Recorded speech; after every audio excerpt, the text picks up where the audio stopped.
Friend, আমার এই চ্যানেলে তোমাদের স্বাগত। আজকে আমি ভিডিও নিয়ে চলে এসেছি পঞ্চম শ্রেণীর পেজ নাম্বার 110, যেটা দ্বিতীয় পর্যায়ক্রমিতে আসতে চলেছে এবং খুবই গুরুত্বপূর্ণ। তোমরা দেখো।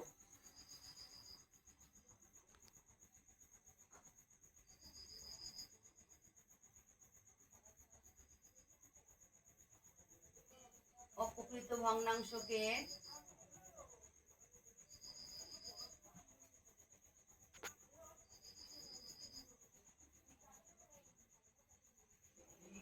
মিশ্র ভগ্নাংশে পরিণত।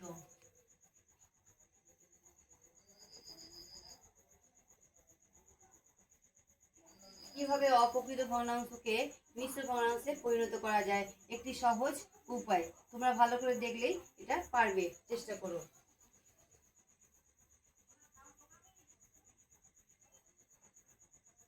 চব্বিশের 5 আছে, যেমন আমরা ভাগ করি সেরকমই ভাগ করব। 5 দিয়ে 4 5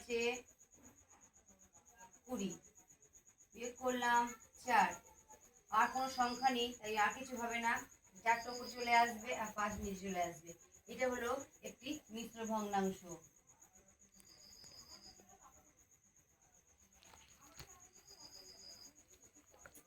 আমি আর একটা করে দেখাচ্ছি, তোমরা ফলো করো।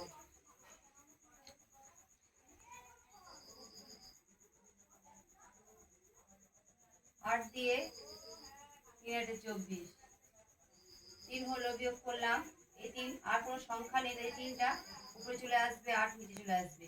তাহলে এটা কি হলো, একটি মিশ্র ভগ্নাংশ।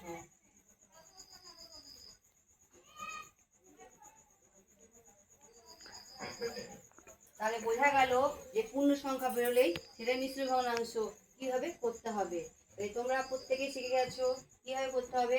আমি আর একটা তোমাদের সামনে রাখছি, যেটা তোমরা বাড়িতে প্র্যাকটিস করবে।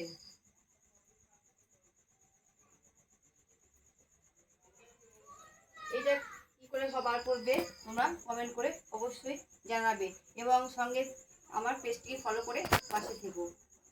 নমস্কার।